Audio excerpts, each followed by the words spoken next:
Well, thank you very much. It's an honor to have President Zelensky of Ukraine.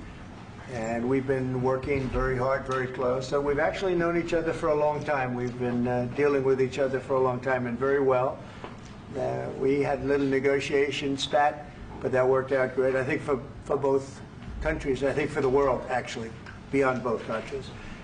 And we have something that is a very fair deal. And we look forward to getting in and digging and working and getting some of the rare earth. But it means we're going to be inside, and it's a big commitment from the United States, and we appreciate working with you very much. And we will continue to do that. We have had some very good discussions with Russia. I spoke with President Putin, and we're going to try and bring this to a close. It's something that you want and that he wants. We have to negotiate a deal, but we've started the confines of a deal, and I think something can happen. The big thing is the number of soldiers, mostly at this point, but soldiers being killed. You're losing thousands of soldiers. So on both sides, we're losing a lot of soldiers, and we want to see it stop.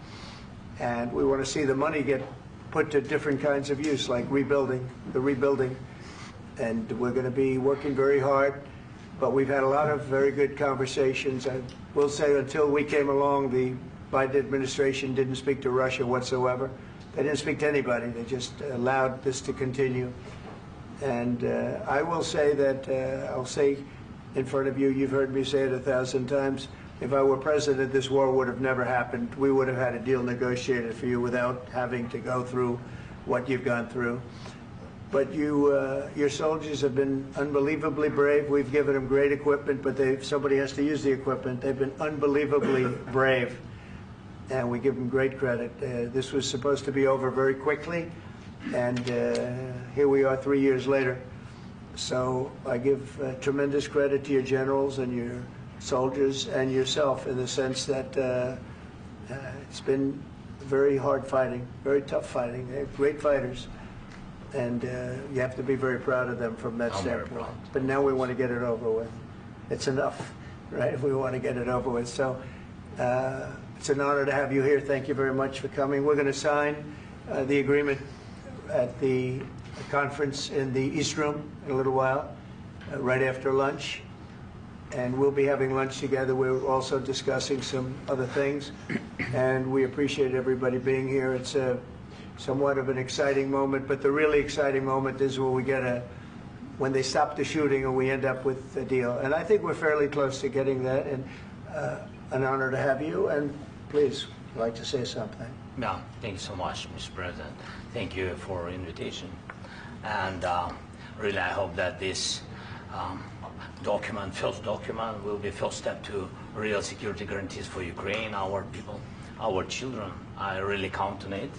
And of course, we count that America will not stop support. Really, for us, it's very important to support and to continue it. I want to discuss it with details further during our conversation, and of course the infrastructure or security guarantees, because for today I understand what Europe is ready to do, and of course I want to discuss with you what United States will be ready to do. And I really count on your strong position to stop Putin, and you said that enough with the war. I think that is very important, Ben, to say these words to Putin at the very beginning of war, because he is a killer and terrorist. But I hope that together we can stop him.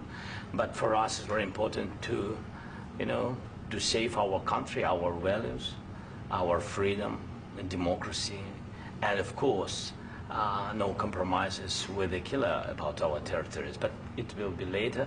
And of course, what I wanted, we spoke about it by phone with you, about the drones production. We have very good drones production. I think the best one in the world for today because of the war. Yes, and of course, we need very much the air defense. You have the best air defense in the world, and really you helped us under attacks of Russians. And I want to speak how we can exchange the licenses. We're open to share the licenses of all our drones with you, of course, with the United States. And we need licenses for quick production of air defense. Even after the war, we need our nation to be calm, that we are secure. So that's why we need this air shield. And of course, about this I want to speak about the contingents. I think that France and UK already spoke to you, and we know that Europe is ready, but without the United States, they will not be ready to be as strong as we need. And the last point, last not least, about exchange, about our people and children. And you know that these crazy Russians, that they stolen 20,000 of children, Ukrainian children. They changed their names, they changed their, their families, relatives, and now they're in Russia. We want to bring them back. And really, it's a big, big dream, task and goal for me and our warriors. By the way, Mr. President, we exchanged, released more than 4,000 warriors from Russian prison, but there are thousands more in the prison.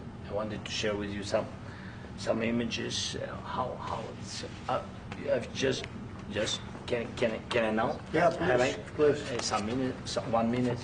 One minute. Just you to understand in what circumstances, in what situation they are, and what the attitude of Russia to our prisoners. That guys, just you before and after. And you see before and after, just you to understand. Now thousands of such guys, ladies and men, there, and that, so they don't eat, they beat them, and they, they do a lot of bad things. So out of, even during the war, there are rules. Everybody knows there are rules during the war. So these guys, they don't have any rules. You see that 50, 60 kilograms left, and a lot of such things. And I didn't want to show you what the changes with images of children, because I will just share with you. I mean, it's looking tragic. Yeah, that's tough stuff. Yeah, I wanted very much to give you, and you see. Yeah. This is pastor, by the way. They stolen pastors because it's not Russian church. They stolen pastors and moved pastors to the prison. At the end of last year, we brought 3 pastors, and we could exchange them. And this is pastor, you see. Yeah, that's tough. Yeah, so I mean, this I wanted to show you, and this. So thank you very much. We want to get that ended, right? Yeah, of course. We And want. I think we will. And We have to, of course. do you have any questions, please? Thank you, Mr. President. With the, how much money is the U.S. going to put into the fund that is being created today, and how does this provide long-term security for Ukraine? Well, we don't know exactly how much, because we're going to be putting some money in a fund that we're going to get from the raw earth that we're going to be taking and sharing in terms of revenue. So it's going to be a lot of money will be made from the sale and from the use of raw earth. And as you know, our country doesn't have much raw earth. We have a lot of oil and gas, but we don't have a lot of the raw earth. And what we do have is protected by the environmentalists, but that can be unprotected, but still it's not very much.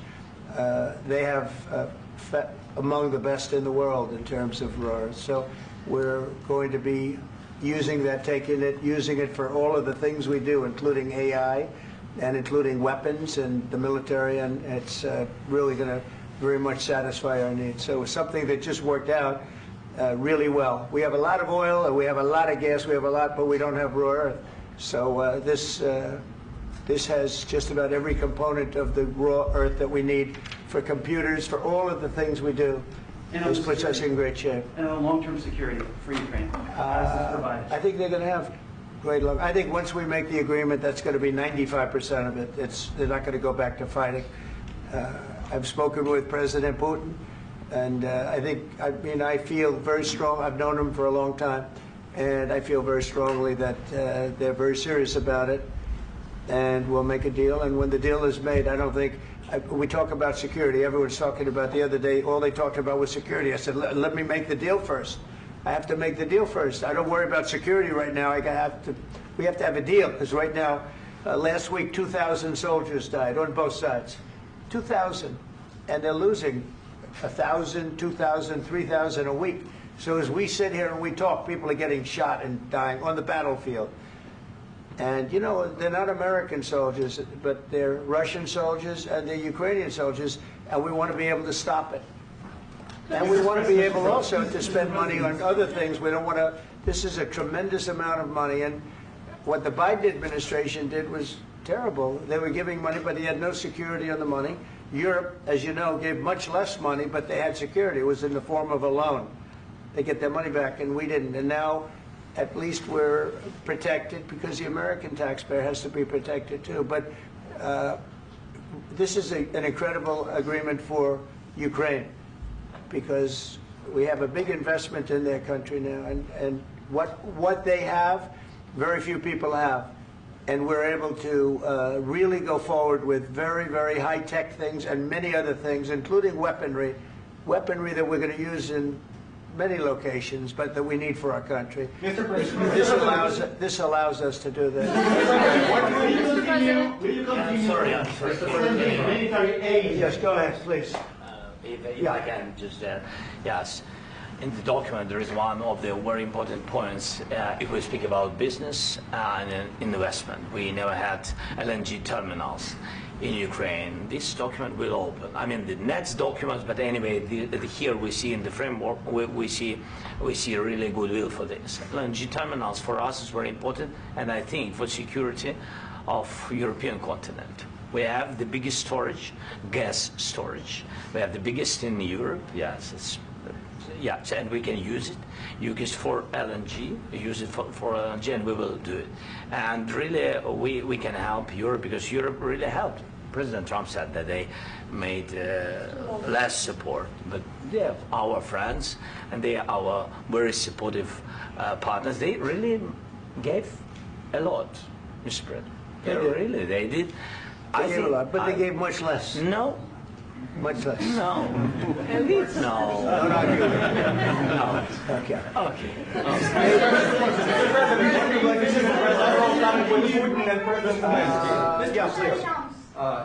Mr. President Trump, you have repeatedly called the deal with Ukraine as a historical one. And as a President of the United States, you make historical decisions in other issues which affect America and other world. So what place in the world history do you want to take? And do you associate yourself with any famous historical figures? Yeah, I'd say George Washington, Abraham Lincoln. I would say I'm far superior to George Washington and Abraham Lincoln. Now, you know I'm only kidding, right? Because when I say that, the fake news is going to go wild. They're going to say he considers himself to be better than Washington. But you never know.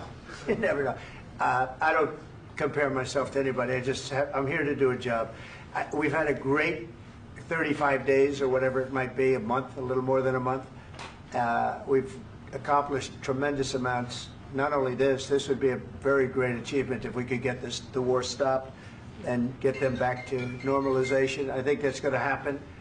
We've had very good talks on both sides, as you know. But I think we've done a very good job, just generally. If you look at all of the things we've done in 30 days, they're saying there's never been a opening for a president. The first month, there's never been a first month like we've had. And this is one of the very important things. This, to me, is one of the most important things because we have tremendous death taking place as we speak, and I don't want to have that. You know, think of the parents, whether they're in Russia or Ukraine, think of the parents of all these people being killed needlessly. They came to our territory. Should have never started. This would have, if I were president, this would have never started. Mr. President, where has out your commitment? Mr. President, will you continue sending military aid to Ukraine after the U.S. signs this agreement with Ukraine? Yeah, we're going to be continuing. President Zelensky, do you feel like the U.S. is on your side? That President Trump is on your side at this moment? What do you think? He wants to know, do you think that, sort of a stupid question. I guess we wouldn't be here if I wasn't. I think that the United States on our side from the very beginning of occupation, and I think that President Trump on our side, and of course, I'm sure that the United States President will not stop support. This is crucial for us. It's important for us. Yes. And Putin, the president speaks about the people and the soldiers which are dying, but they came to our territory, they came to our land. They began this war, and they have to stop. And I think this is the question, with really the most important question. Can President Trump, I hope yes, with some other allies, to stop Putin, withdraw these enemies, our enemy, withdraw these troops from our land? And I think that you asked about the history, I think that if President, or when, he will stop Putin, if President Trump will bring peace to our country, I think he will be on this wall. We've had very, very good talks. What about military aid to Ukraine? President Zelensky just said that there will be no compromises with Vladimir Putin. I just wanted to ask both of you. Firstly, are there compromises that you think that President Zelensky is going to have to make? And President Zelensky, is there anything that you think you may be able to offer or bring to the table, for example, elections? Thank you. I think you're going to have to always make compromises. You can't do any deals without compromises. So certainly he's going to have to make some compromises, but hopefully they won't be as big as some people think you're going to have to make. That's all. That's all we can do. I'm here as an arbitrator, as a mediator to a certain extent between two parties that have been very hostile. To put it mildly, they've been very hostile. There's been a vicious war. There's been a vicious war. You know, it's a very level battlefield, and those bullets go out, and as I've said many times, we were talking about it with Pete, many times the only thing stopping those bullets is a human body. And in the case we're talking about, generally young human bodies are stopping a lot of bullets. It's dead level. That's why it's great farmland. It's great land. It's great farmland, but there's very little protection against the bullets that are being, and other things that are being shot. So all I can do is see if I can get everybody at the table and get an agreement. And I think we're going to end up with an agreement. Otherwise, I wouldn't probably be even here today.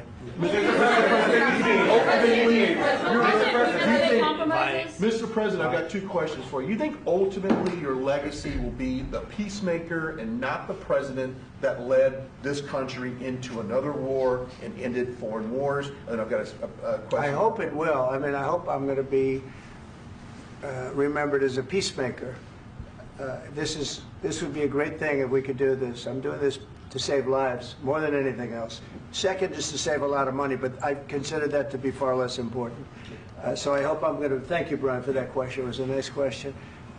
I hope I'll be known and recognized as a peacemaker. This would be a great thing to solve. This is a very dangerous situation. You know, this could lead to a third world war. This was headed in the wrong direction.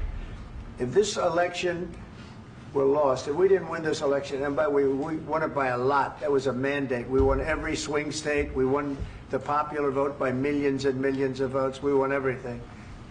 The districts, you look at the areas of red, take a look at a map. This was a big mandate, and this was one of the things. I said, we're going to get this thing settled. If we didn't win, I think this could have very well ended up in a third world war, and that would not have been a good situation. What was your second question? And my second question for President Zelensky: why don't you wear a suit? You're at the highest. Why don't you wear a suit? You're at the highest level in this country's office, and you refuse to wear a suit. Just want to see if do you own a suit? Yeah, problems. A lot of Americans have problems with you not respecting the dignity of this office. I will wear a costume after this war will finish.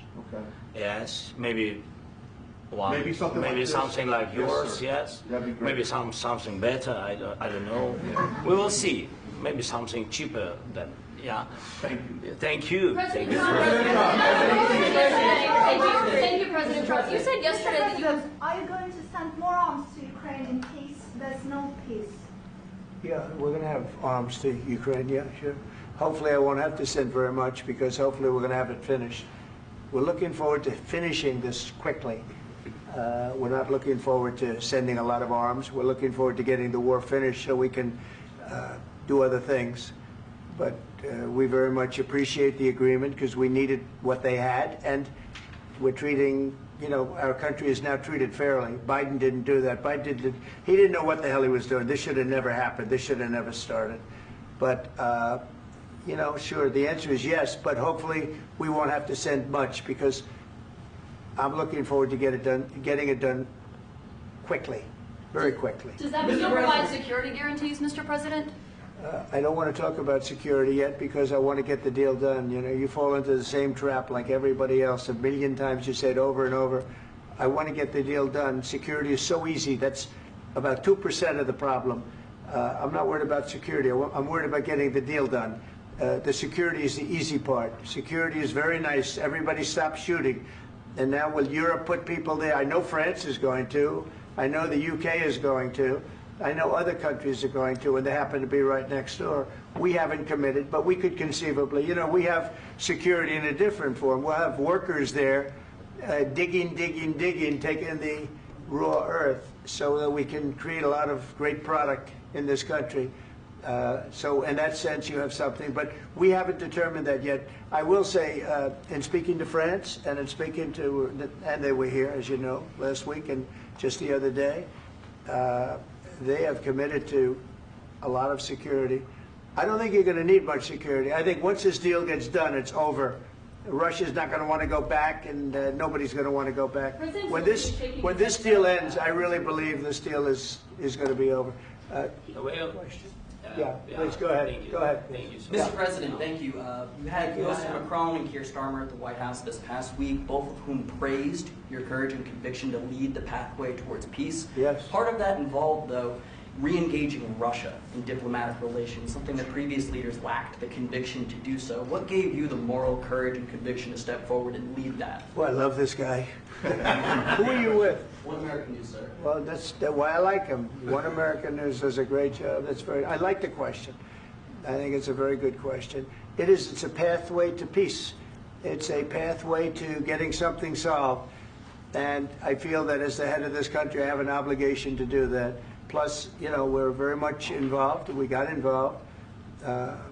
It's too bad we got involved, because there should have been no involvement, because there should have been no war. And there shouldn't have been October 7th.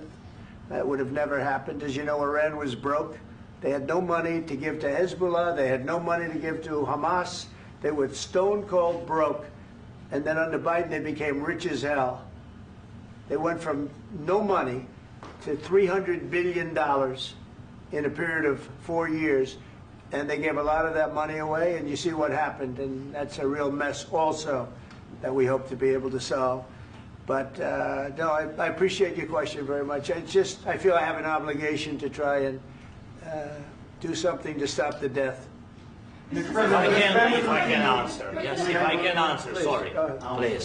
Please. And I do like your clothing, by the way. Yeah, really? Even though I think he's a great guy, by the way. But I don't know if you two like each other. But you know what?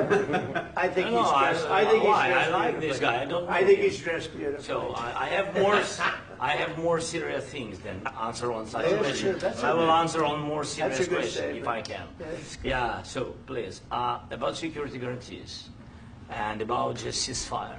We can't just speak about ceasefire and speak and speak. It will not work. Just ceasefire will never work, because I'm like the president.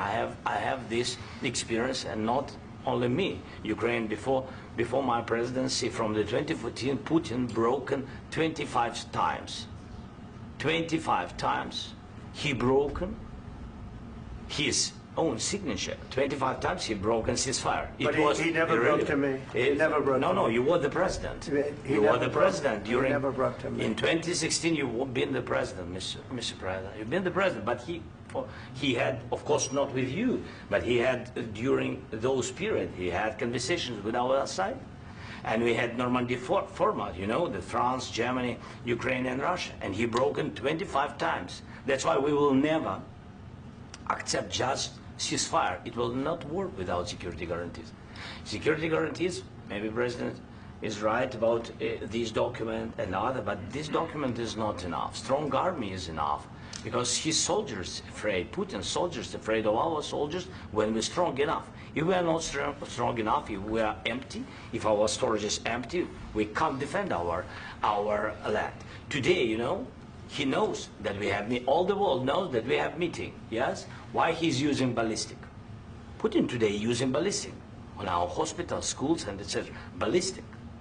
So he knows that we are here and that President Trump is really have goodwill to stop this war.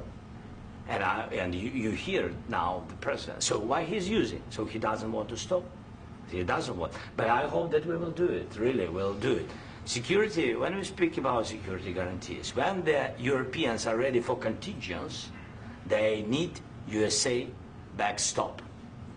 If there will not be United States, we will not never have any contingents, strong contingents from the Europeans, because they don't want to divide alliance connection between the United States and the main and strongest ally and Europeans. And this is crucial, this is important. That's what we want to speak about very much. This is very important. And air defense. So air defense, really, we have big deficit with all these systems, and we need to provide this. We need it very much. Otherwise, Putin will never stop, and will go further and further. He doesn't want. He hates us. You know, it's not about me. He hates Ukrainians. He thinks that we are not a nation. He thinks, and he shared these thoughts. I think maybe with your team also. I don't know, but with all the Europeans, in media, officially and not, he always said that there is no such country, such nation, such language, and such life like Ukrainian. No, he really doesn't respect all the Ukrainians, and he wants to destroy us. And you are right, Mr. President. That's 2%. This document, maybe other documents, it's a very good start, very good, but it will not enough to stop this person. Should Russia pay to rebuild Ukraine? Mr. President, after Should Russia pay to rebuild Ukraine? They have to pay. This question. This is the rule. This is the rule of the war. This is the rule of the war. During all the centuries, all the history, this is the rule of the war. Who began, those pay. Do you agree? This is the rule. Putin began this war. He has to pay all money for innovation. He has to pay. Of course, some Russian assets, what we have in Europe, about 300 billion, we can use them. We can use for innovation and buy military support from the United States also. We can do it, but it's not enough. It's not enough. Under these circumstances, do you envision a trilateral summit with Putin and President Zelensky? Wait 1 second. I asked this question that you didn't like because I wanted to know if you want to position yourself in the middle between Russia and Yes. Ukraine, or on the Ukraine side. No, I'm in the middle. I want to solve this thing. I'm for both. I want to get it solved. And it's wonderful to speak badly about somebody else, but I want to get it solved. If we can solve it, great. If we can't solve it, they're going to have to fight it out, and who knows what's going to happen. But I want to see it get solved. May I follow up? One more question about U.S. troops in Europe. After Russian invasion of Ukraine, your predecessor sent additional troops to Eastern Europe, including Poland, my country. Yeah. Are you committed to keeping these troops on the eastern flank of NATO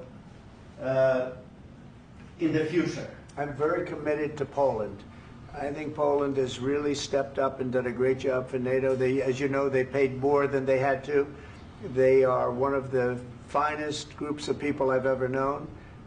I'm very committed to Poland. What about Baltics? Poland's in a tough neighborhood, you know. What about the Baltics? The Baltics, they got a lot of, it's a tough neighborhood too, but we're committed. We're going to be very committed, and we're committed to NATO. But NATO has to step up, and the Europeans have to step up more than they have.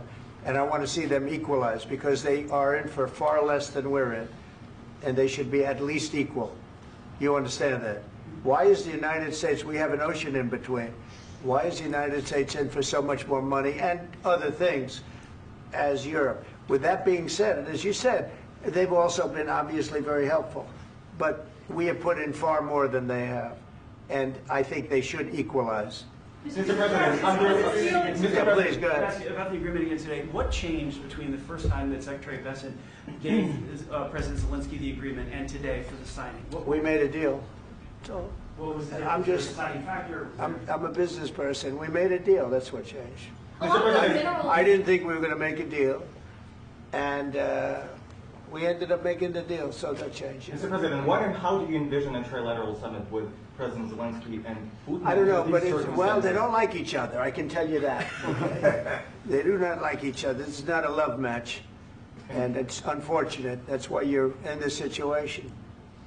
The United States should not have allowed this to happen, okay? The United States, run by a man that didn't know much, I'm going to be very nice, run by an incompetent person, very incompetent person, should never have allowed this to happen.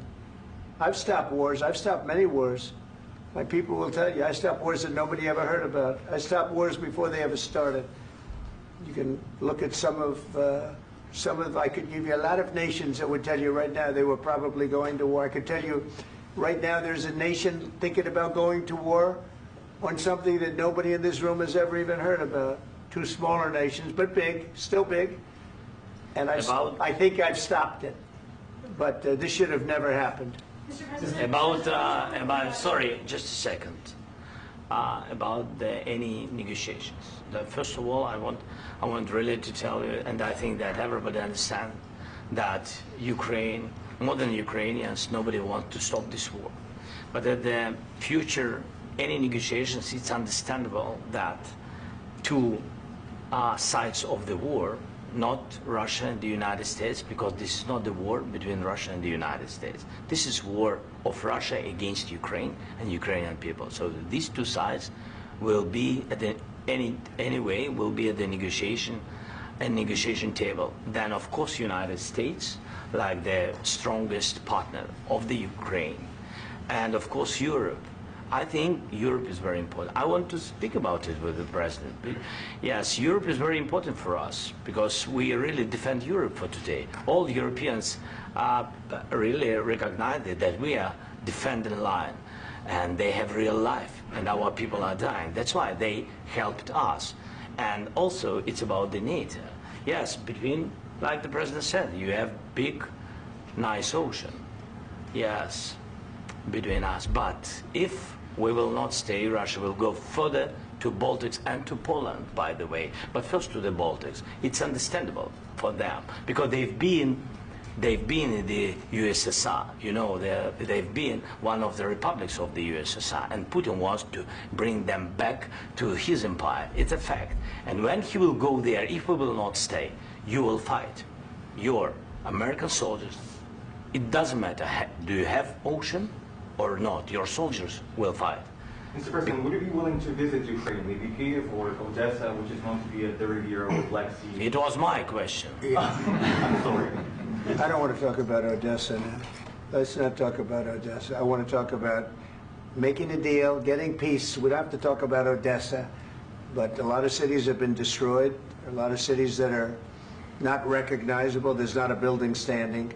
No. And a lot of things Mr. President, you have to come and to look. No. We have very good cities. Yes, a lot of things have been destroyed, but mostly cities alive, and people work, and children go to school. Sometimes it's very difficult. Sometimes closer to front line, children have to go to underground schools or online, but we live. Ukraine is fighting, and Ukraine lives. This is very important. And maybe it's Putin is sharing this information that he destroyed us. No, he lost 700,000 people, 700,000 soldiers. He lost everything. Yes. So. Mr. President, one more. I mentioned Poland. Please go ahead. When did you last speak with President Putin, and what did he say? A couple of days ago. And what did he tell you that gave you the assurance that he wanted peace? Well, that's what I do. My whole life is deals. I know pretty good. And I've known him for a long time. I've dealt with him for a long time. He had to suffer through the Russia hoax. You know, Russia was a hoax. It was all Biden. It was nothing to do with him. So he had to suffer through that, and he was able to do that. I think that he wants to make a deal, and he'd like to see it end. That's all I do. That's what I do. My whole life, that's what I do, is make deals. And I'm in the middle of a mess, because this is a real mess. It's a very dangerous one. If this doesn't get solved now, it's not going to get solved for a long time. So I hope we're going to get it solved. In the back, please. Thank you, Mr. President. Prime Minister Starmer claims repeatedly that his government believes in free speech and was not engaged in censorship. But his country's government arrests people for memes and thought crimes, and even more worrisome is pressuring American companies to censor Americans on his behalf. How can he be a reliable, trustworthy partner when he says things that are demonstrably false on such an important topic? Well, we actually spoke to him about that yesterday, and we thought they took it very, very much too far. JD was very strong on it. So was I. So was Marco. And we've been speaking to him about it. Marco, would you like to say something about that? We have concerns, obviously, with the conduct of various, particularly as it impacts Americans. And there's real concern that American speech, which is online, could fall into the hands of British or any country's jurisdiction. And so this is a point the Vice President made of Munich, and I think it's a very compelling one, that what unites us with Europe, as much as anything else, is these shared values, and one of them being free speech.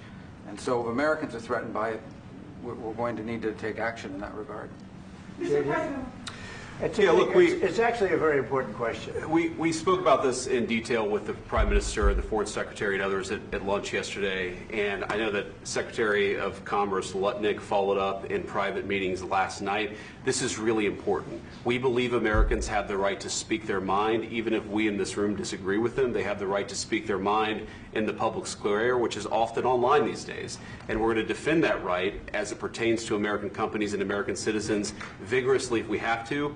I do think that under the President's leadership, we're going to find common ground with our friends in the UK on this question, but it remains to be seen. The principle that will guide us is we believe in free speech in this country, and we'll fight for it for American citizens.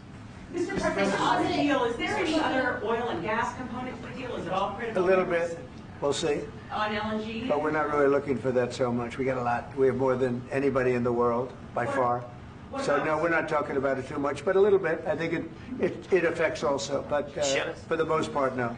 And sir, is there any agreement from Ukraine to purchase U.S. LNG as part of the deal, or is that on the table at all? No, we don't need that. Mr. President, I just wanted to ask you about, you just mentioned that you guys spoken to Vladimir Putin a couple of days ago. Just to be clear, that's a new call, not the one that you... I've spoken to him on numerous occasions. Okay, and how was the latest call?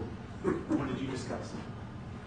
How did it go? Are you serious with that question? I am. I'd love to know. It went well. I think we're going to have a deal. On the minerals deal, Mr. President, some of those minerals are in the east of Ukraine, not far from the front lines and in areas that Russia has occupied. Will you direct President Putin to withdraw his forces from those areas if there's U.S. interest? Well, we'll take a look at the time. We have a lot of area. It's a very big area we're talking about, so we'll take a look. I'll study that and I'll see. And who would protect those minerals if they are U.S. interests? Would that be Ukrainian forces? They'll be protected. European The agreement forces? will protect them. U.S. The agreement, yeah, we're signing an agreement. Right, but what if Russia tries to invade or there's Russian aggression in those spots? I just told you I don't think that's going to happen. And if that were going to happen, I wouldn't make a deal. If I thought that was going to happen, I wouldn't make a deal. Some people may wonder why. You know, they ought to focus on CNN on survival, not asking me these ridiculous questions. Focus on surviving, because CNN's got such low ratings. I don't think they're going to survive. Let's go. Please go. I already mentioned Poland. Poland was under Russian control for decades after the Second World War. When I was a kid, I looked at the United States not only as a most powerful country, richest country in the world, the country that has great music, great movies, great muscle cars, but also as a force for good. And now I'm talking with my friends in Poland, and they are worried that you align yourself too much with Putin. What's your message for them? Well, if I didn't align myself with both of them, you'd never have a deal. You want me to say really terrible things about Putin and then say, "Hi, Vladimir, how are we doing on the deal?" That doesn't work that way. I'm not aligned with Putin. I'm not aligned with anybody. I'm aligned with the United States of America and for the good of the world. I'm aligned with the world, and I want to get this thing over with. You see the hatred he's got for Putin. It's very tough for me to make a deal with that kind of hate. He's got tremendous hatred, and I understand that, but I can tell you the other side isn't exactly in love with, him either. So it's not a question of alignment. I'm aligned with the world. I want to get the thing set. I'm aligned with Europe. I want to see if we can get this thing done. You want me to be tough? I could be tougher than any human being you've ever seen. I'd be so tough. But you're never going to get a deal that way, so that's the way it goes. All right, one more question. Hey, I want to respond to this. So look, for 4 years in the United States of America, we had a president who stood up at press conferences and talked tough about Vladimir Putin, and then Putin invaded Ukraine and destroyed a significant chunk of the country. The path to peace and the path to prosperity is maybe engaging in diplomacy. We tried the pathway of Joe Biden of thumping our chest and pretending that the President of the United States' words mattered more than the President of the United States' actions. What makes America a good country is America engaging in diplomacy. That's what President Trump is doing. Can I ask you? Sure. Yeah? Yeah. Okay. So he occupied our parts, big parts of Ukraine, part of East and Crimea. So he occupied it on 2014. So during a lot of years, so I'm not speaking about just Biden, but those time was Obama, then President Obama, then President Trump, then President Biden, now President Trump, and God bless, now President Trump will stop him. But during 2014, nobody stopped him. He just occupied and took. He killed people. You know what the contact 2015. 2014. 2014 and 2015. 2014. Yeah. So I was not here. Yeah, but that's exactly right. Yes, but during 2014 till 2022, yeah, the situation the same. The people are been dying on the contact line. Nobody stopped him. You know that we had conversations with him, a lot of conversations, my bilateral conversation, and we signed with him. Me, like a new president. In 2019, I signed with him the deal. I signed with him, Macron and Merkel, we signed ceasefire. Ceasefire. All of them told me that he will never go. We signed with him with gas contract. Gas contract. Yes, but after that, he broken this ceasefire. He killed our people and he didn't exchange prisoners. We signed the exchange of prisoners, but he didn't do it. What kind of diplomacy, JD, you are speaking about? What do you mean? I'm talking about the kind of diplomacy that's going to end the destruction of your country. Yes, but if you Mr. President, with respect, I think it's disrespectful for you to come into the Oval Office and try to litigate this in front of the American media. Right now, you guys are going around and forcing conscripts to the front lines because you have manpower problems. You should be thanking the President for trying to bring an end to this conflict. Have you ever been to Ukraine that you say what problems we have? I have been to. Come once. I've actually watched and seen the stories, and I know what happens is you bring people, you bring them on a propaganda tour, Mr. President. Do you disagree that you've had problems bringing people into your military? And do you think that it's respectful to come to the Oval Office of the United States of America and attack the administration that is trying to prevent the destruction of your country? A lot of questions. Let's start from the beginning. Sure. First of all, during the war, everybody has problems. Even you, but you have nice ocean and don't feel now, but you will feel it in the future. God bless. You don't know that. God bless. You don't God know bless. that. You will not have a war. Don't tell us what we're going to feel. We're trying to solve a problem. Don't tell us what we're going to feel. I'm not telling you. Because I'm you're in no answering on position this to question. dictate that. That's exactly what you're doing. You're in no position to dictate what we're going to feel. We're going to feel very good. You will feel influence. We're going to feel very good and very strong. You will feel influence. You're right now not in a very good position. You've allowed yourself to be in a very bad position, and he happens to be right about it. From the very beginning of the war. You're not in a good position. You don't have the cards right now. With us, you start having cards. Right now, you don't. You're playing cards. You're playing cards. You're gambling with the lives of millions of people. You're gambling with World War III. You're gambling with World War III. And what you're doing is very disrespectful to the country, this country. That's backed you far more than a lot of people said they should have. Have you said thank you once? This A lot entire of meeting? times. No, in this Even entire meeting, today. have you said thank Even you? today. You went to Pennsylvania and campaigned for the opposition in October. Offer some words of appreciation for the United States of America and the president who's trying to save your country. Please, you think that if you will speak very loudly about the war, He's not speaking loudly. He's not speaking loudly. Your country's in big trouble. Can I Wait a answer? minute. No, no. You've done a lot of talking. Your country is in big trouble. I know. You're not winning. I know. You're not winning this. You have a damn good chance of coming out okay because of us. Mr. President, we are staying in our country, staying strong from the very beginning of the war. We've been alone, and we are thankful. I said thanks You haven't in been this alone. cabinet, You and haven't not been only alone. in this We cabinet. gave you, through I this said stupid thank you. president, $350 billion. You voted we gave for you your military president. equipment, You and you voted men for are your brave, president. but they had to use our military. What about If you didn't have You our invited military me- equipment, You invited if me you to didn't speak. have our military equipment, this war would have been over in 2 weeks. In 3 okay? days, I heard it from Putin. In 3 days, this is something Maybe new. less. In 2 weeks, of course, yes. It's going to be a very hard thing to do business like this. I Again, tell you. just say thank you. I said a lot of times thank you to American people. Accept that there are disagreements, and let's go litigate those disagreements rather than trying to fight it out in the American media when you're wrong. We know that you're wrong. But you see, I think it's good for the American people to see what's going on. I understand, sir. I think it's I very understand. important. That's why I kept this going so long. You have to be thankful. You don't have the I'm cards. thankful. You're buried there. Your people are dying. tell you You're again, running I low know. on soldiers. Don't- Listen, don't please, you're running Mr. low on President. soldiers. It would be a damn good thing. Mr. And President. then you tell us, I don't want a ceasefire. I don't want a ceasefire. I want to go, and I want this. Look, if you could get a ceasefire right now, I tell you, you take it so the bullets stop flying and your men stop getting killed. Of course, we want to stop the war. But But you're I saying said, you don't want a ceasefire. But I said to you, I want a with ceasefire. guarantees. Because you'll get a ceasefire faster than an agreement. Ask our people about ceasefire, what they think. That wasn't it doesn't with matter me. for you what That what wasn't this with me. means.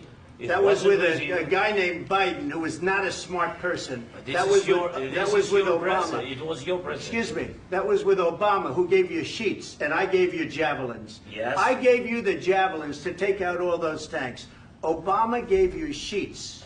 In fact, the statement is Obama gave sheets and Trump gave javelins.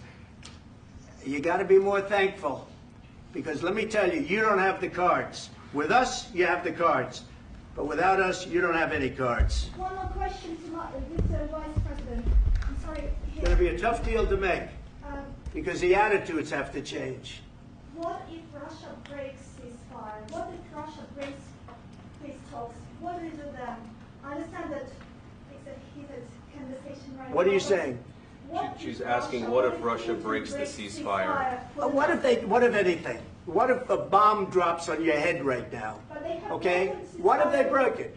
many I don't know. They broke it with Biden, because Biden, they didn't respect him. They didn't respect Obama. They respect me. Let me tell you, Putin went through a hell of a lot with me. He went through a phony witch hunt where they used him and Russia. Russia. You ever hear of that deal? That was a phony Hunter Biden, Joe Biden scam. Hillary Clinton, Shifty Adam Schiff. It was a Democrat scam. And he had to go through that. And he did go through it. We didn't end up in a war. And he went through it. He was accused of all that stuff. He had nothing to do with it. It came out of Hunter Biden's bathroom. It came out of Hunter Biden's bedroom. It was disgusting. And then they said, oh, the laptop from hell was made by Russia. The 51 agents. The whole thing was a scam. And he had to put up with that. He was being accused of all that stuff. All I can say is this. He might have broken deals with Obama and Bush, and he might have broken them with Biden. He did, maybe. Maybe he didn't. I don't know what happened. But he didn't break them with me. He wants to make a deal. I don't know if you can make a deal. The problem is, I've empowered you to be a tough guy. And I don't think you'd be a tough guy without the United States. And your people are very brave. But you're either going to make a deal or we're out. And if we're out, you'll fight it out. I don't think it's going to be pretty, but you'll fight it out. But you don't have the cards. But once we sign that deal, you're in a much better position. But you're not acting at all thankful. And that's not a nice thing. I'll be honest, that's not a nice thing. All right, I think we've seen enough. What do you think? Huh? This is going to be great television, I will say that. All right. We'll see what we can do about putting it together. Thank you, sir.